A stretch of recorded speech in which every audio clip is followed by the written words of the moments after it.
So what we want to do today is like a different type of format. It will not be like a presentation type format. It'll be more like a natural flowing conversation, like maybe more like an interview style where we ask each other questions and take questions from the audience to talk about Werner Helicase, which as a full disclosure, I'm personally not an expert in this. All my knowledge stems from Drug Hunter and a little bit of reading of the literature.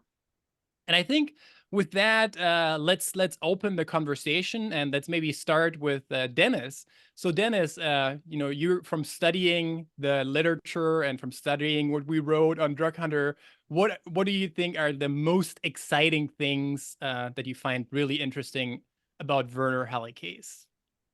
Yeah, so Werner's an interesting target, and it's an interesting one because my wife actually used to work at a company that was active in the synthetic lethality space. I think they had a Werner program at one point, which I don't know anything scientifically about, but I knew it was a hot target, but didn't really know anything about this before seeing reports from Lou's team. So that's super cool. I mean, I think this is a super interesting target, mainly for the indication and the actionable patient population. I mean, so I started my career working at a company working in cancer immunotherapy, trying to come up with small molecules that can do similar things to what these antibodies like PD-1 antibodies, Keytruda, pembrolizumab, Opdivo, etc. Uh, and those drugs, those immunotherapy drugs, have incredible effects. Massive indications. I think Keytruda set a record of 20 billion a year in sales. And what's notable there is one of the biomarkers that they use for immunotherapy is microsatellite instability, or MSI status. So basically what they're looking at with these immunotherapies is how mutationally messed up is your cancer? Because if your cancer is very mutationally messed up, it's more likely to be immunogenic, and therefore these immunotherapies are more likely to work.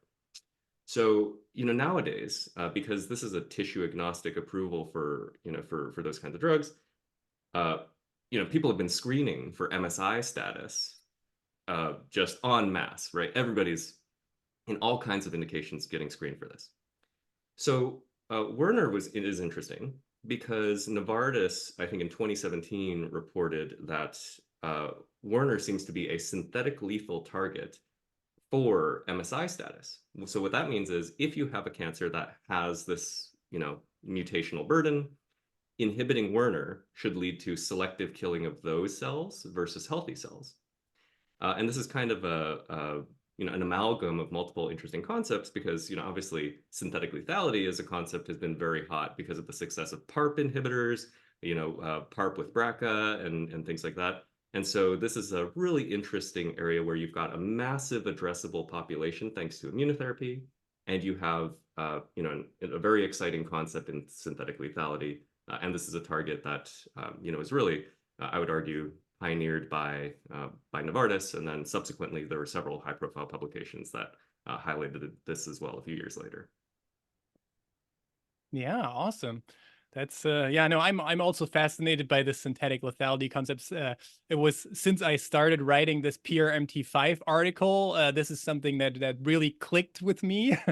And understanding that you could potentially get a better therapeutic index or therapeutic window with synthetic lethality targets is really, really powerful. So Lou, what do you think is interesting about Werner Helicase from your perspective? And you're leading the content team, leading the write-up of these two Werner inhibitors that we're covering. What do you think is most interesting about it? There's a lot, and I'll get to that in a second. But first, I can see that Henrik is joining us from Basel, so he can fact check us and chime in if he's inspired to do so. And I also see one of my former bosses, Steve Hitchcock, is listening today. So, Steve, great to hear from you, and I'm sure you're going to have some opinions to share. Steve's a really great guy. So, Dennis did a really great job talking about the target rationale for Werner Helicase. I guess I'll sort of step up from there and talk about the two very different approaches that were taken to finding chemical matter to bind to the protein. So these two case studies, or one case study, if you want to look at it that way, is really fascinating, because what it shows is that a protein that has been viewed to be maybe difficult to drug actually can be liganded and drugged using very different approaches. So in the case of the Novartis molecule 761, they went after non-covalent chemical matter, and they identified their chemical matter through a high throughput binding assay. And again, they had to do some engineering of their high throughput screening assay, because they saw that the binding assay approach was a more sensitive approach than the functional activity approach. But ultimately, they found non-covalent chemical matter. In the case of Vividion, they took a very different approach. They used chemoproteomics as their hit finding methodology. And this allowed them to identify covalent ligands for Werner helicase. And, despite the very different hit finding approaches, and despite very different optimized molecules at the end of the day, it was striking to me that there were some similarities between the two.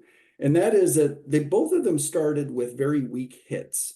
In the case of the Novartis molecule, I believe they described the binding affinity as 2 micromolar or so for their hit. And in the case of Vividion, they almost had immeasurable binding affinity. So it really did rely on that covalent warhead to identify hits.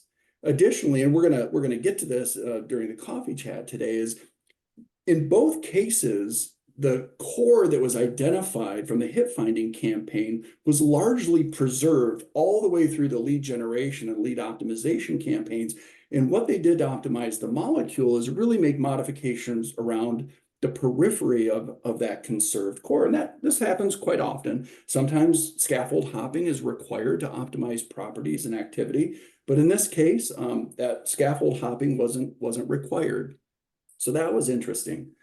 One other difference is the binding site. So, we're still sort of drilling into some of the details here, but it appears that these molecules bind to adjacent sites, very close to cysteine 727. But in the case of the Novartis molecule, it binds in a very polar binding site. It's, near that Walker region. It has 5 arginine residues. In the molecule itself, engages in a number of polar interactions that appear to be absolutely critical for binding affinity to the protein. On the flip side, with the Vividion molecule, there are absolutely no polar binding interactions a ligand makes with the protein, other than the covalent modification of cysteine 727. When you're looking at this from a sort of a chemical matter standpoint, a lead optimization standpoint, I also think it's kind of interesting that taking the non-covalent approach, binding to that polar binding site, the Novartis team wound up developing a beyond rule of 5 compound. So the compound has a very high molecular weight. I think it's over 700, correct me if I'm wrong. And I think it has 14 hydrogen bond acceptors. And so it violated 2 of the 4 Lipinski parameters. It's a beyond rule of 5 molecule, but they've identified a molecule with great affinity and great activity. If you look at Vividion, by leveraging a covalent warhead, they actually have a very small, low molecular weight compound that's well within the Lipinski guidelines, is a molecule that has a high likelihood of being orally bioavailable. Both molecules are orally bioavailable. And so it was very fascinating to me that the different paths that were taken based on the hit finding approach and the site to which the chemical matter bound. But at the end of the day, there are 2 really promising molecules binding to this very promising protein for the types of cancers that Dennis articulated a little bit earlier. Yeah, no, thank you. Dennis, did you want to? I was just going to jump in, and before we get to, and I want to hear, Dennis, what you think is super interesting about this. I mean, there's just so much to talk about, and the more we talk about this, the more exciting it is. And I see, Lou, as you mentioned, Henrik's in the audience. Henrik, we invite you to give a talk on Drug Hunter if you're able to, because it's a beautiful story. I mean, maybe we should just step back and talk about for the audience. I mean, why finding hits at all for this target is so impressive. There are no approved drugs for targeting helicases, you know, and the factors that made it so challenging. I know in Henrik's talk at ACS, he mentioned Novartis had used every screening method available to them, which is every screening method available. And I think they started with some covalent hits and found, you know, really difficult things, but ultimately, I think it was 1 or 2 hits that they found that ultimately led to this. I like to say that you can always kind of get a sense of the druggability, so to speak, of a target based on the kinds of monsters that emerge against the target. I mean, if you look at these 2 molecules, one's got a vinyl sulfone, the other one, you know, it's got a lot of motifs that you wouldn't default to when you're making a molecule, and so it must have been very challenging to get this chemical matter. I think for helicases in general, I mean, anything that targets DNA, right, or oligonucleotides, it's going to be challenging to find small molecules for, because those binding sites, you know, the native binding sites for DNA or RNA or anything like that, they're going to be very polar because typically they require interactions with this phosphate backbone. Here, you know, you got a helicase that's got to interact with 2 strands of DNA. And so, you know, you wouldn't think that there would be endogenous small molecule ligands. I'll pause there for a second. I mean, what do you both think?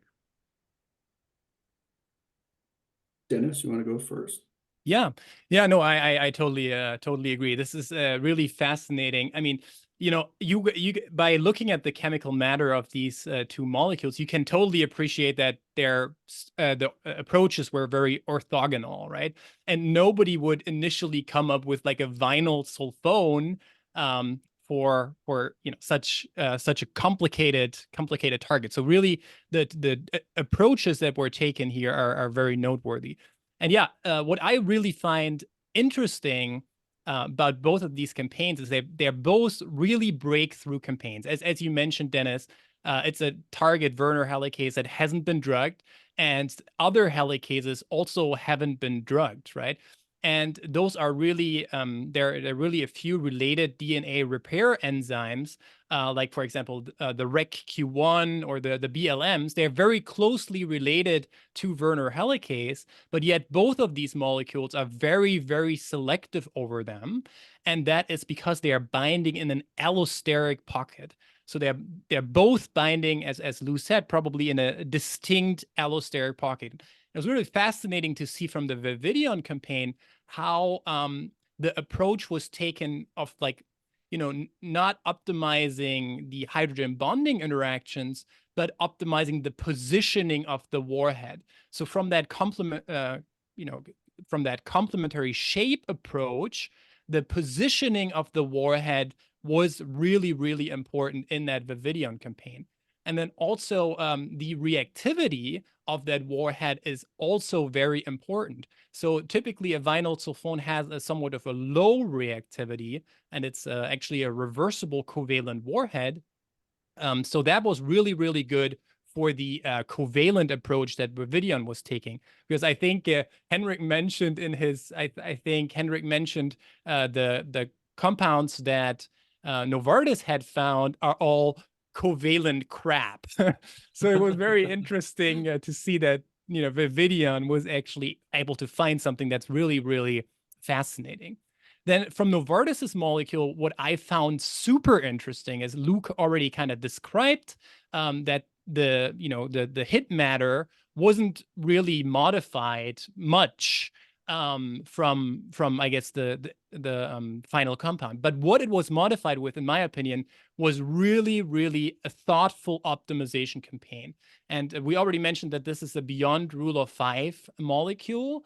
You know, it's difficult in that sense to obtain, you know, permeability and solubility, oral bioavailability in general for those types of molecules.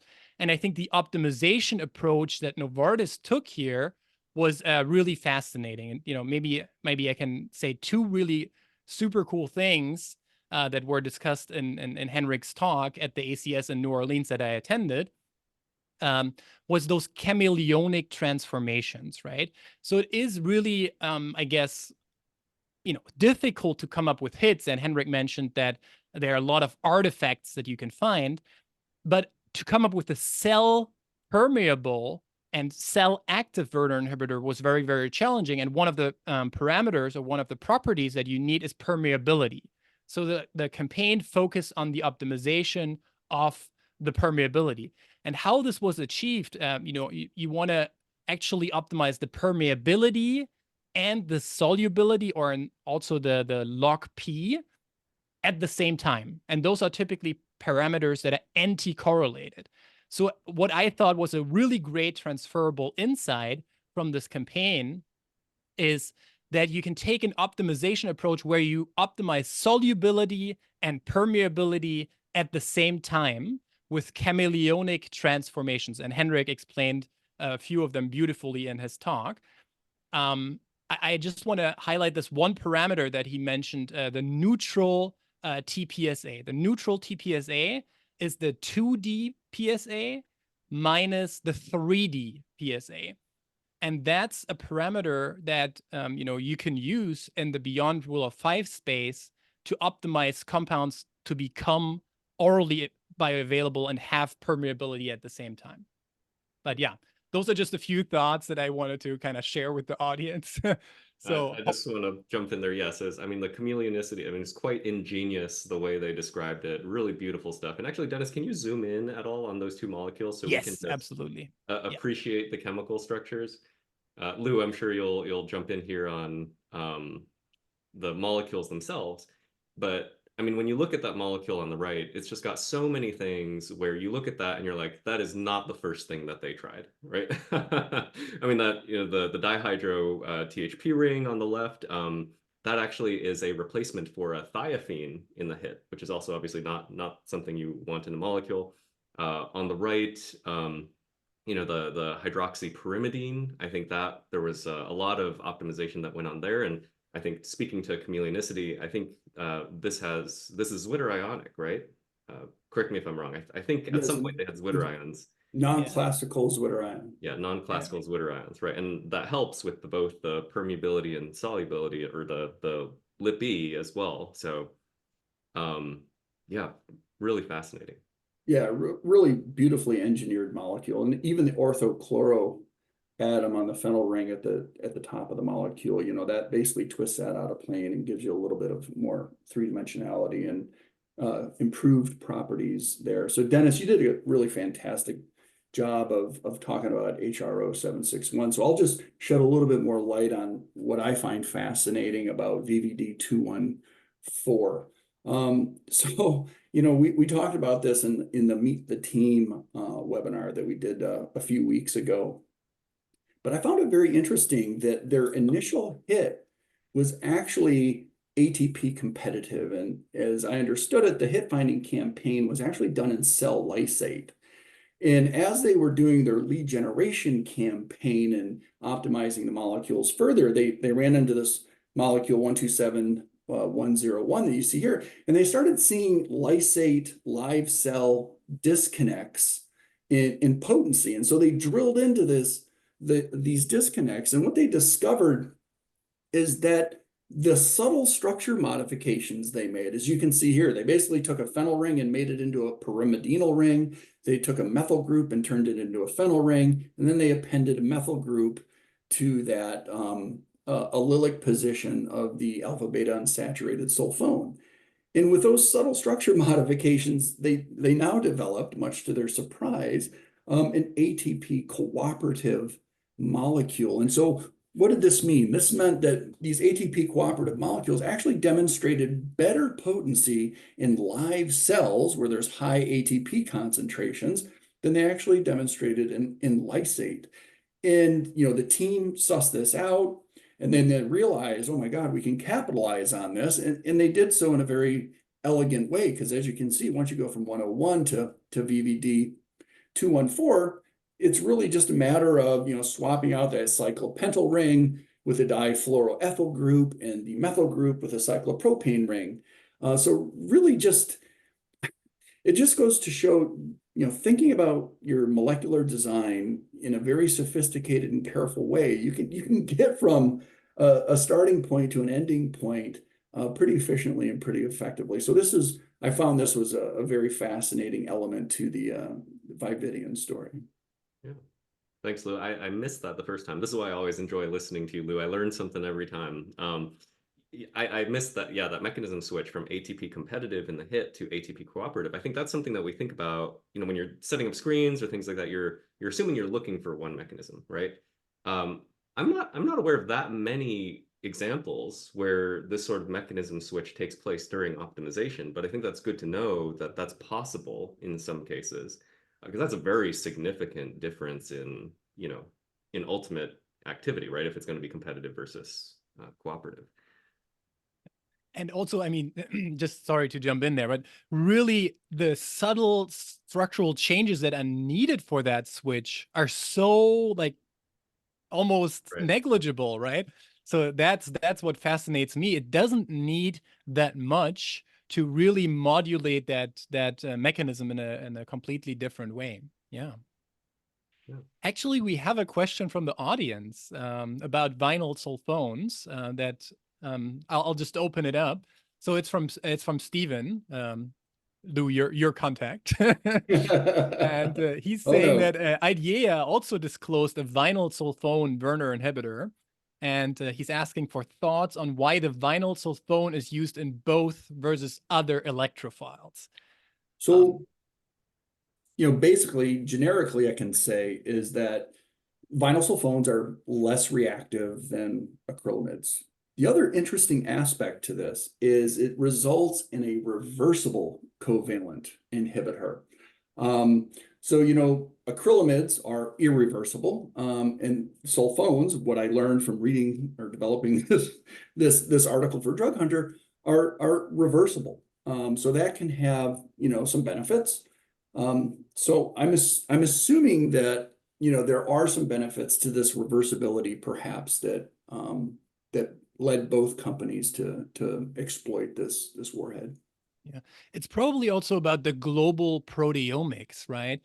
If you have a warhead that is, less reactive, your cysteine proteomics are gonna look cleaner, right? And again, what we saw and what was fascinating to learn from this Vividion example is that it's really just the positioning of the warhead that matters so much in getting such a potent compound and such really nice functional compound. So I think that may also play a role that it was so clean on the global proteomics, and maybe it's like a kinetically driven selectivity there too. I mean, could be.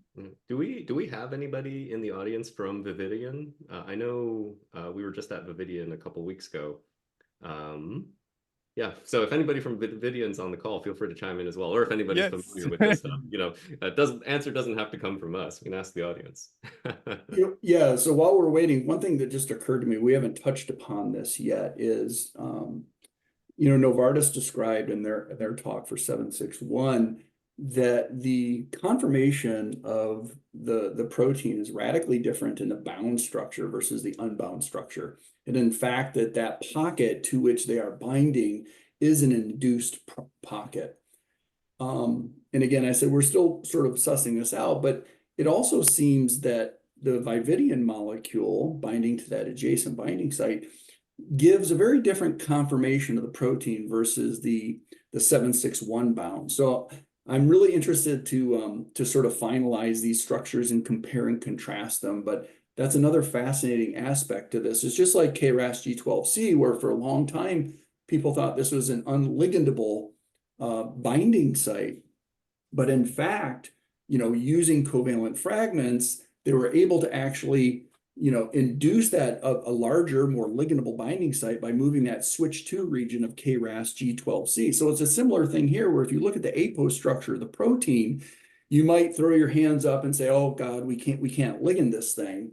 But if you just start throwing chemical matter at it, you can be surprised at the interface of chemistry and biology can really result in some things that just can't be predicted until you try the experiments. Yeah, covalent fragments are really having a day, aren't they? Absolutely. Yeah, a Yeah. lot more companies are starting to use this, try this. So yet another example of fragment-based discovery. Uh, awesome. So Dennis, I know I think you had originally intended this to be a short 30-minute coffee session for everybody. Do you want to talk about any other topics before we move on to questions, or? Yeah, maybe Leave it up we to you. had a few audience questions that were submitted prior to this, so maybe we can pick up those real quick. One question that people are wondering about is, you know, covalency versus non-covalency. Which compound do we think could lead to a development candidate more? I guess maybe I can start with an opinion and then we can do a round robin. I guess we've seen both succeeding, right? I mean, the answer is probably not either or. It can be probably both, right? It's just two different, really fascinating, I guess, yeah, complex topics.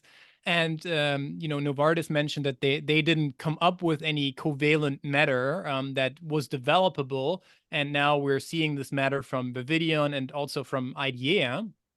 So you know, that's really fascinating. So I think, you know, given that both compounds are currently in phase 1 trials, I guess time will tell which of these compounds, or if maybe both of these compounds, will make it through. I mean, you know, I really have like very high hopes for both of them. I mean, the selectivity is just something that's so outstanding, right? I mean, I guess there are, you know, a lot of helicases that you think if you like go in that ATP pocket, I mean, that helicase has to like appreciate how it has to rotate 180 degrees to kind of open up the DNA. And you know, with the ATP binding site as well there, so it's a really, really complex target, in my opinion, way more complex than kinases, right? So the you know, the fact that both of these compounds end up in allosteric pockets, I think is great for the selectivity. And you know, in my opinion, both of these compounds have a really good shot at being drugs. Yeah, What do you think? one question on my mind is VVD 214 less likely to lead to resistance through inhibition of this protein than 761? Now, I remember from the notes from the Vividion talk, somebody was asking about mutations, like mutations, for example, that would swap out the cysteine 727 of Werner Helicase with something else, a serine or whatever, and what would happen. And the answer to that question in our notes was, well, we haven't seen any of those mutations. And so, you know, the effective residence time of 214 on Werner Helicase, because of the covalent mechanism, it is reversible, but still it's covalent, you know, is likely going to be much more prolonged than the residence time of 761. Henrik, please fact check me if I get that wrong. But that being said, isn't this great to have two molecules with different mechanisms of action? Because what if in the clinic, what if there is a mutation and you start seeing mutations where cysteine 727 gets mutated out? Well, you know, all of a sudden one molecule may not work and the other one might for those particular mutations. So fantastic to have two beautiful molecules, beautifully engineered molecules with different mechanisms of action that may actually have complementary clinical benefits. Who knows? Speculation at this point, but it's a pretty interesting thing to think about. Definitely. And I'm just going to plug some of our previous Drug Hunter case studies on BTK inhibitors. I think the team has phenomenal case studies on reversible BTK inhibitors, pirtobrutinib and fenebrutinib, which, you know, some of the rationale is exactly along the lines that you mentioned. Pirtobrutinib is a reversible inhibitor that addresses the cysteine mutations in certain cancers. But of course, you know, the covalent inhibitors, you know, have benefits as well. There's another article that I think the teams put together on the covalent drug comeback, right? Which is talking about, for a long time, there's a perception that covalent drugs are not as safe or not as attractive, you know, especially in large indications. But increasingly, that seems to be less and less true, or certainly less and less concern in the industry. I mean, now we've got a reversible covalent aldehyde in the clinic, 1.5 grams daily for sickle cell anemia in kids, right? And it seems to be just fine. So, so yes, I absolutely agree. There's no reason they can't both be successful and can't both provide benefit. I don't know if the residence time's been talked about for HRO 761, but I know for the fenebrutinib case study, right, in the BTK example, I mean, that's an interesting example of a reversible molecule that, because of its residence time, it behaves like a covalent molecule. I think the half-life, the off rate is like, 18 hours or something. So for practical purposes, it doesn't really matter given BTK's half-life. Actually, do we know what the what's it called? The resynthesis time of Werner helicases? Is it a fast turnover protein or is it one of these slower ones? Off the top of my head, I have no idea. Yeah, I don't know. We probably Henrik, if you could Henrik, chime yeah. in the audience, that would be awesome. I keep calling on Henrik. I mean, the off rates that you're talking about is actually something that the audience is also wondering about. So, Steve says it would be interesting to see the PK/PD relationship of HRO or of the reversible or even of the reversible covalent compounds from Vividion, and then maybe sustained target inhibition with covalent inhibitors with slow off rates may be a benefit of the class. And he's wondering how a vinyl sulfone like compares in this kind of off-rate scenario. So yeah, I mean, I guess it gets to the question of resynthesis rate, right? And what's the Ki over K in act, right? All right, cool. Do we have any other questions, Dennis, from before from the registrations? Yeah, maybe one other question here that I found really interesting is 2 Werner inhibitors were disclosed, is noted by the audience, and they were totally different screening strategies and optimization strategies. And an audience member is wondering what lessons from these 2 campaigns might apply to other helicase targets. Really great question. So what do you both think? My lesson would be don't assume anything. If you believe in a target, if that target's qualified, valid, and you believe this is something that can go all the way, you've got to throw the book at it. Don't talk yourself out of it, because as we've seen from both of these approaches, very radically different things can work. And I think Novartis deserves a lot of credit for really hammering away at this target for a long time in a lot of different ways, and then finding the approach that worked and doing some just really sophisticated molecular engineering to make that initial hit into a drug. Yeah, absolutely. Yeah, I mean, I think as far as translation to other helicases specifically, I think same pattern applies. I think if it's another helicase, I think running a dedicated screen applies. I think this is interesting because I guess it's not, these 2 compounds aren't going to be exactly transferable to other helicases because they're allosteric, and it seems to be highly specific for this particular target. But I think the lesson there is, even though there are homologous or related enzymes, it doesn't mean that you can't find something that's highly specific to one family member. So if there's interested in RECQ1 or other ones, as Luce suggested, it seems like should be possible to find things. Yeah, I 100% agree. I'm not an expert in helicases by any means. I have never worked on a helicase, to be true, to be honest. And yeah, I think the fact that there are no tool compounds really is very challenging to set up your screening campaign, because you really don't have any like positive controls that you can be using.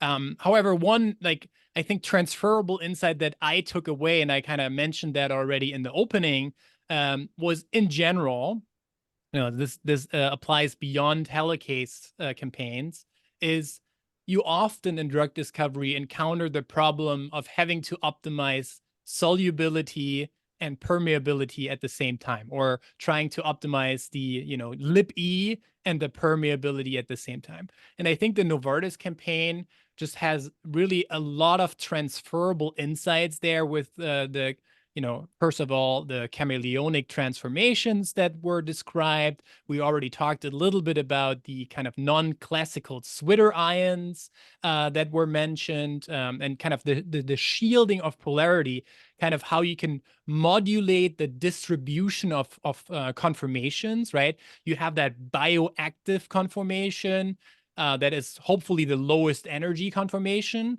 And then you have a conformation that maybe has intramolecular hydrogen bonds that, is the best permeable, conformation with, with the TPSA optimized. And then you have a conformation where the hydrogen bonds or the polar sides of the molecule are more exposed to the solvent. And by modulating the ratio of these conformers, you can then optimize properties with those chameleonic transformations. My opinion, really fascinating concept, and applying this kind of neutral TPSA, I think many drug discovery projects can benefit from that. And I think another thing that was mentioned is aromatic acid isosteres. Now, I've worked on a few campaigns where we needed to get rid of carboxylic acids. And I think in the SAR optimization of the Novartis campaign, you find some gems in basically aromatic acid bioisosteres. That's another thing that I would kind of take away if you need an acid to bind. Yeah. I see Henrik has chimed in the chat as well. He says the lesson for him from the Vividion story is if you can get cellular target engagement, you can save yourself a lot of biochemical artifact drama, which makes complete sense. I think that's the real challenge with these covalent fragment approaches is if you try them, in NMR or any other setting, like you'll find hits, you'll find you'll find things that covalently label your protein. But I think, yes, that is the beautiful thing about the Vividion approach is you're kind of because you're doing it in the cellular context, you're already, pre-filtering out, things that don't engage your target in cells in the mix of everything else. So very nice. Yeah. All right. I think we have one more question here from Taran. They are just interested in hearing our thoughts on the Werner inhibition being only successful in cancers where there is TA repeat expansion and not necessarily DMMR systems. Does this limit the Werner inhibitor usability across wider MSI cancers? So Not I'm not all high. Oh, yeah, not all high microsatellite instability cancer cell types are synthetically lethal to Werner helicase. So yeah, it's not a solution to all MSI cancer types. Definitely. Yeah, I'm also not an expert in this, but what I found fascinating was, I mean, I think the Novartis molecule, it does inhibit Werner wild type, but without any functional consequences, right? But in the MSI high cell lines that were tested, it is almost a phenocopy of the effect of like basically Werner knockout. So it's like really interesting how, nice and high this therapeutic window is. I mean, it does inhibit wild type Werner, but doesn't do anything. That I found kind of really interesting. Yeah. And two thoughts there. Obviously not being a molecular oncologist or anything like that. The MSI patient population is already quite a massive, like relative, for cancer is quite a large population. It's about 4% of all cancers. And for, just for context, I think big populations like ALK mutations or BTK mutations, I mean, those are single digit percentages, or like 1% or less in non-small cell lung cancer. Whereas I think MSI stats, I mean, it can be 20, 30% of certain cancers like endometrial cancers and things like that. I think there's a balance too, right? I think the more broadly it works, oftentimes the sacrifices, the more toxic, it becomes. So I think, the fact that it is a little bit more specific can be viewed as a benefit because that's promising for the therapeutic window long term. The other thing is, I think this is the beautiful thing about first-in-class programs, right? Before you have molecules for these targets. You really don't know the biology because you don't have the tools to interrogate it. And so I think we're just at the beginning of understanding where Werner helicase inhibition can be applied. And I suspect that what we'll find is there are other types of cancers where this does have an impact beyond the setting that it's in, and we'll start to see more of that in the future. So promising regardless. Absolutely. All right. I know in the beginning I had promised to make this quick. I know we're about 40 minutes in. So I think since we don't have any more audience questions, maybe we can close it with a closing statement. And yeah, what, Dennis, Lou, anything you want to share with the audience before we dial off? Yeah, absolutely. I think both of these programs, I think it's fascinating to see simultaneous discovery, right? Like the simultaneous realization by many groups that Werner helicase is the synthetic lethal target, simultaneous pursuit by many companies, simultaneous discovery of clinical candidates through completely different approaches. Absolutely fascinating, and speaks to the sort of community effort in driving progress for patients. More on a practical level, I would love to hear from folks in the audience. This is an experimental format for us. People have been telling us, oh, please start a podcast or something, just something a little bit different. So if you enjoyed this session, please let us know. If you hate it, let us know as well. That'll help us figure out, how often to do these sorts of things or how to do them in the future. Maybe I'll pass to Lou. Yeah, so my sort of high level take home message, or one of them for this talk, for this program, is just reminds me that we are so privileged to be in this new golden age of small molecule drug discovery. I remember when I started in 2002, and there was a time period, post PhD, started in 2002. There was a time period where people thought small molecules are a dying modality. And look at where we are here today, 22 years later. This is arguably one of the most exciting times to do small molecule drug discovery ever.